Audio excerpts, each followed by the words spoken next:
अगर आप दिल्ली की डीटीसी बसों से सफर करते हैं तो ये खबर आपके लिए है, क्योंकि डिजिटल क्रांति की दिशा में अब डीटीसी बसों में कैश या खुले पैसे की झंझट नहीं होगी, क्योंकि दिल्ली सरकार अब बसों में ऑटोमेटिक फेयर कलेक्शन सिस्टम लाने वाली है।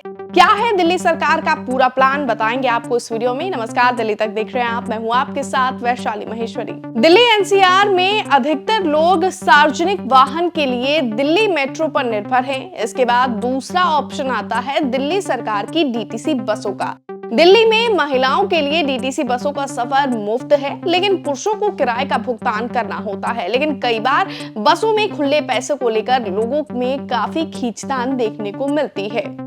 हालांकि आने वाले समय में लोगों को नगद और खुले पैसों के लिए परेशानी का सामना अब नहीं करना पड़ेगा, क्योंकि अब डीटीसी बसों में बिना नगद के आसानी से यात्रा की जा सकेगी। दिल्ली सरकार बस सेवा को डिजिटल प्रगति से जोड़ने की तैयारी कर रही है। इसके तहत AFCS यानी ऑटोमेटिक फेयर कलेक्शन सिस्टम लागू किया जाएगा। इसकी मदद से यात्री कार्ड और UPI की मदद से टिकट खरीद सकेंगे। राजघाट, हसनपुर और कालकाजी डिपो में कैनरा बैंक की साझेदारी में पायलट प्रोजेक्ट को लागू किया गया है। बता दें कि हाल ही में दिल्ली के परिवहन मंत्री डॉक्टर पंकज सिंह की अध्यक्षता में बैठक हुई। इस बैठक में डीटीसी के अधिकारियों के साथ संसाधनों को मजबूत करने और आय को बढ़ाने पर भी चर्चा हुई। इसके अलावा ड्राइवर, कंडक्टर और जनता के लिए 7 नए ट्रेनिंग कोर्सेज शुरू करने का निर्णय लिया गया। इस बैठक के बाद मंत्री ने कहा कि दिल्ली में परिवहन सुधार किए जाएंगे।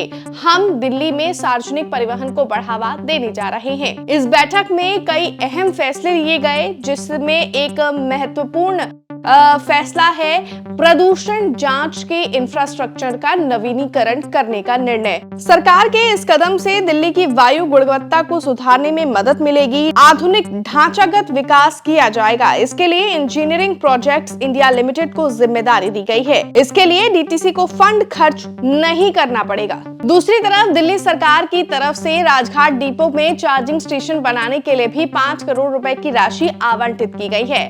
आपको बता दें कि दिल्ली के परिवहन मंत्री पंकज सिंह की अध्यक्षता में हुई इस बैठक में कई बड़े फैसले लिए गए, जिनमें से एक अहम फैसला था डीटीसी की बसों में ऑटोमेटिक फेयर कलेक्शन सिस्टम का। दिल्ली सरकार के इस फैसले पर आपकी क्या राय है, हमें कमेंट्स में जरूर बताएं। मुझे दीजिए इजाजत, और दिल्ली से जुड़ी हुई तमाम खबरों के लिए आप देखते रहिए दिल्ली तक।